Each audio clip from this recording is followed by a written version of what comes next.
Hello everyone, I'm Jeff Stanley with Standley Handcrafted, and today is going to be a part 2 of making $1,000 with candles. Kind of wanted to jump back into this one, and basically, now that you've made $1,000 selling candles, what do you do with that? Or where do you go from there? I also wanted to start off this video by pointing out that I definitely left off, not only did I leave off some numbers on the last video, but I actually messed up on a couple of the numbers. A couple of the 16-ounce candle, I calculated that one wrong. And then of course the actual material costs was it was off a little also. And I tried to go back through and correct some of that in the subtitles. I definitely knew some of that was going to be off, but the point of the video was to basically show people or let people know who are getting into it exactly how many candles it would take to get to a certain number. So I knew the video was going to be off. It was more of ballpark figures anyways, but the core of the video is still there. You would need to sell X amount of candles to make a certain amount of money. So it was basically 100 candles, $1,000. And of course, there are a lot of costs that I did not talk about in that one that I'm gonna kind of go into a little bit in this one. So first off, what are the costs that we did not talk about in the last video? A lot of those costs are gonna come down to the market fees. The one big thing I didn't talk about in the last video is wages. How much are you gonna pay yourself? And the reason I left off a lot of stuff like that, I even had somebody ask about electricity, which of course, if you're doing a business, those are all things that you want to consider. You're going to be thinking about gas, market fees, electricity. You're going to be talking about your own time. I leave off a lot of those things in the videos because everybody's cost on those things are going to be different. So it's really hard to calculate what that's going to come down to for your business, your house, your area.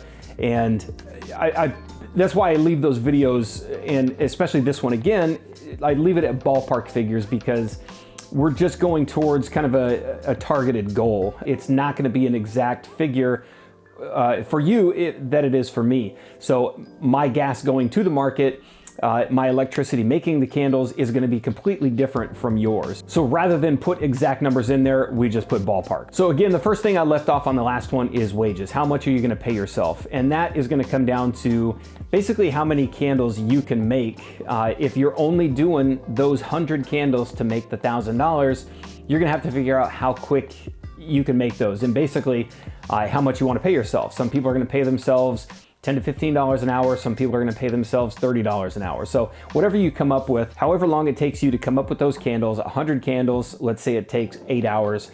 If you're paying yourself $20 an hour, you're going to factor that in across all the candles, and then you'll come up with your own cost. And again, I will have a video that kind of goes into that explanation also and goes a little bit more in depth on how to price yourself and your candles along with your time. So basically what I wanted to get down to in this one is, now that you've made $1,000, what do you do with that? In the video that we did before, basically 4 markets a month, I think it was 25 candles. I forget exactly what it was.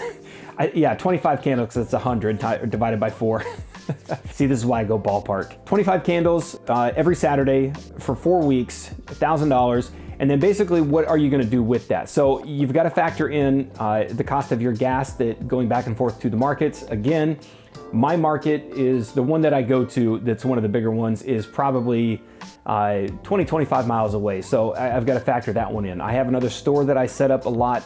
That one's probably 16 miles away. So you're gonna factor in your gas. You're also gonna factor in the market fees. When I go to the store, it's free. They're a store that actually carries my candles, so I have kind of an open invitation to come and just set up out in front of their store anytime I want to. So I try to do that one as much as possible because I don't have to pay anything, and anything I make for the day is basically pure profit. The market, on the other hand, is right around $25 that I go to, and I think they do probably 5% in sales, so you've got to factor in stuff like that. And then of course, the biggest thing that you're gonna wanna do with that $1,000 for the entire month is you're gonna wanna reinvest into the company. You're gonna wanna reorder stock. Hopefully doing those 4 first markets, you're gonna come up with the scents that work, the scents that don't. You're gonna get a lot of feedback from customers. They're gonna ask for a certain size of jar. So you'll basically take that into consideration.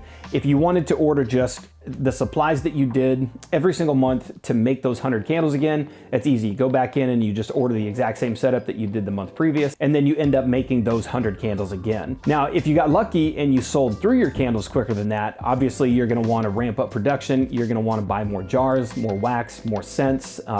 It's always a good idea to have variety. And then of course, you're gonna wanna look into other markets. If you're doing this stuff just on the weekends, you're probably going to pick the best ones. I know around here in my area, we have probably a good 5 or 6 markets within a close driving distance. We have a lot more than that. There's one up in Seattle that's really good, that goes year round, and it gets a lot of traffic. But that one, it's a good hour to an hour and a half depending on traffic to get up to that one. So that one you definitely have to plan for. But the ones that are local, we have probably a good 5 or 6 that you can go to, and it's a good idea to, especially for me, I like to pick which ones I can go to and try to plan it out for the month. Other costs that you're going to want to think about, and the reason why you want to basically set money aside, obviously you're going to set, basically if you want to keep this going, you're going to put that $1,000 that you put back into it right back into the business, and you're going to put that back into like I said, market fees, gas, inventory. You're going to put it back into, obviously, insurance. That's something you definitely want to take into consideration. So whatever you pay yearly for insurance, you're going to want to make sure that that is all set aside.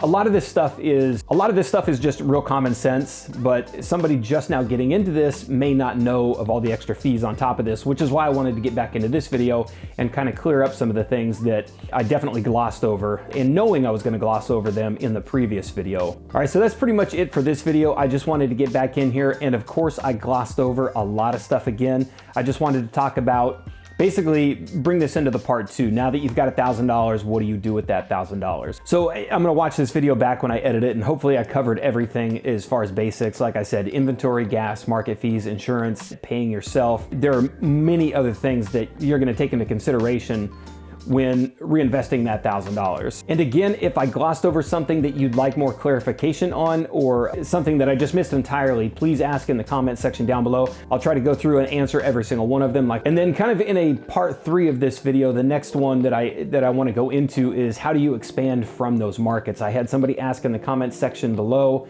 on the last video, what do you do if you have to stay at home and you can't get to the markets as much? And I want to go into that one. So in the next video, we're going to talk about getting into local stores, having them sell for you, and then of course online sales on top of that. Some of the things you're going to want to do with that $1,000 is upgrade some of your stuff. Once you start doing some of your first markets, you're going to see exactly where your weaknesses are. You're going to be able to tell if you need another table, newer tables, higher tables, if you need a bigger or better tent, if you need signage. There are a lot of things that you're definitely going to notice, and you don't have to upgrade it all at one time. Obviously, you can do it over time. I've done that myself. The first couple markets, I knew that I needed better signage, so I went out the next time, just got a couple more signs. And then just as you start doing the markets, you'll start to know what you need, what's going to sell, what's not going to sell. I started to bring sugar scrubs to the first couple markets, and they sold terribly, so I just left them off. There's no sense spending that time and money to make those or bring those, and they just sit on the table taking up space where you could have candles, which do sell. Okay, so I hope I covered enough to make this kind of an informative part 2. I think I did. Obviously, again, there's a lot of stuff I glossed over, and there's probably some things I missed entirely, but I definitely wanted to jump into this one and talk about the very next steps, what you do after that market and when you go back home to prepare for the next one. And as always, you can get in touch with me through all the social media platforms, Instagram, Facebook. I've got my email, all the links down below in the video description down below. So go ahead and click on some of those. I'm gonna put a couple more videos up here. I'll put the $1,000 candle video up here so that you can watch that if you haven't seen that one. And again, if you want to continue the discussion from this, either in the comment section down below, or if you want to jump over to the Facebook candle group, I've got a link for that in the video description down below as well. So I hope that was informative, and thank you for watching.